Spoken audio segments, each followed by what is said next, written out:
मोहम्मद दीपक, ये नाम शायद हाल ही में काफी सुना होगा। हर जगह चर्चा हो रही थी। पर इसके पीछे की कहानी क्या है? असल में ये कहानी एक छोटी सी दुकान से शुरू होती है और बहुत बड़ी बन जाती है। चलिए आज इसी को समझते हैं।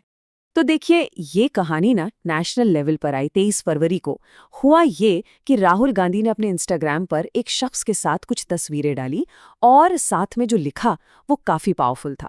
उन्होंने लिखा, हर इंसान एक समान, यही है भारतीयता, यही है मोहब्बत की दुकान, एकता और साहस की ऐसी ही लौ हर भारतीय युवा में जलनी चाहिए।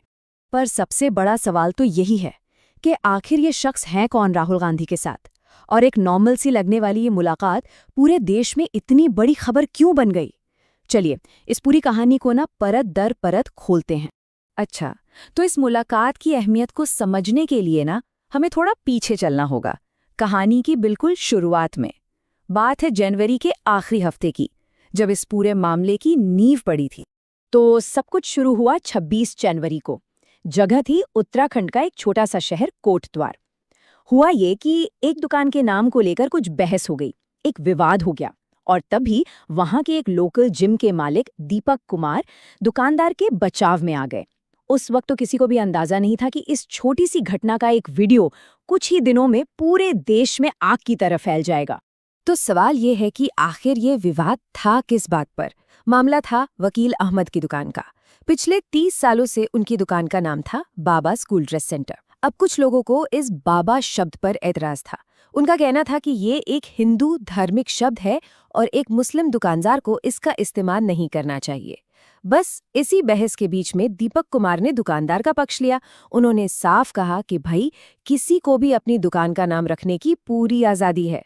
और फिर आया वो एक पल जिसने इस पूरी कहानी का रुख ही मोड़ दिया। बहस जब बढ़ी तो बजरंग दल के प्रदर्शनकारियों ने दीपक को घेर लिया और उनसे उनका नाम पूछा। तब उन्होंने बिना डरे एक जवाब दिया, मेरा नाम मोहम्मद दीपक है। बस उनका ये एक जवाब उस तनाव भरे माहौल में भाईचारे का एक बहुत बड़ा सिंबल बन गया और रातों रात उन्हें इंटरनेट पर फेमस कर दिया। लेकिन ये जो इंटरनेट वाली शोहरत थी ना, ये अपने साथ एक स्याह पहलू भी लेकर आई। सच के लिए आवाज उठाने की दीपक को एक बहुत भारी कीमत चुकानी पड़ी। चलिए देखते हैं कि इस एक घटना के बाद उनकी जिंदगी में क्या क्या बदला। वीडियो वायरल हुआ ही था कि दीपक के लिए मुश्किलें शुरू हो गईं। उन पर माहौल बिगाड़ने का आरोप लगाकर विरोध प्रदर्शन होने लगे। मामला इतना बढ़ गया कि पुलिस को बीच में आना पड़ा। दोनों तरफ से शिकायतें दर्ज हुईं और शहर में तनाव इतना था कि एक्स्ट्रा पुलिस फोर्स लगानी पड़ी। और तो और दीपक को सीधी सीधी धमकियां भी मिलने लगीं। और ये असर सिर्फ सोशल और मेंटल प्रेशर तक ही नहीं रहा, सीधा सीधा उनकी रोजी रोटी पर पड़ा। खबरों के मुताबिक इस पूरे विवाद के बाद लोगों ने उनके जिम में आना ही बंद कर दिया।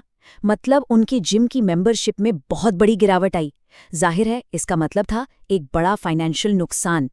तो इन सब मुश्किलों के बीच जब वो शायद अकेला महसूस कर रहे थे, कहानी में एक नया मोड़ आया। दीपक की मुलाकात हुई राहुल गांधी से। और ये सिर्फ एक पॉलिटिकल मीटिंग नहीं थी, ये उस अंधेरे में उम्मीद की एक किरण जैसी थी। दीपक ने खुद बताया कि राहुल गांधी ने उनसे मिलकर क्या कहा, और ये शब्द उनके लिए एक बहुत बड़ी तसल्ली थे। राहुल गांधी ने उन्हें भरोसा दिलाया, कहा, आपने कोई गलत काम नहीं किया है, आपने अच्छा काम किया है, घबराने की कोई जरूरत नहीं है। और देखिए, ये सिर्फ बातें नहीं थी, राहुल गांधी ने कुछ ठोस वादे भी किए। उन्होंने दीपक के परिवार से बात की, उन्हें हिम्मत दी, और सबसे बड़ी बात, उन्होंने वादा किया कि वो खुद कोटद्वार आएंगे और दीपक के जिम की मेंबरशिप लेंगे। अब ये एक ऐसा कदम था जो सीधे सीधे उनके आर्थिक नुकसान पर मरहम लगाने जैसा था। और बात सिर्फ यहीं तक नहीं रुकी। खबरों के मुताबिक इसी मुलाकात में दीपक के परिवार की सोनिया गांधी से भी फोन पर बात करवाई गई। तो इससे ये जाहिर होता है कि ये सपोर्ट सिर्फ एक व्यक्ति का नहीं, बल्कि शायद पूरे लीडरशिप का था। तो चलिए अब इस पूरी कहानी को एक साथ जोड़कर देखते हैं। एक लोकल सा विवाद, एक वायरल वीडियो, और फिर देश के एक बड़े नेता से मुलाकात। आखिर इस पूरी कहानी का मतलब क्या निकलता है? ये हमें क्या सिखाती है?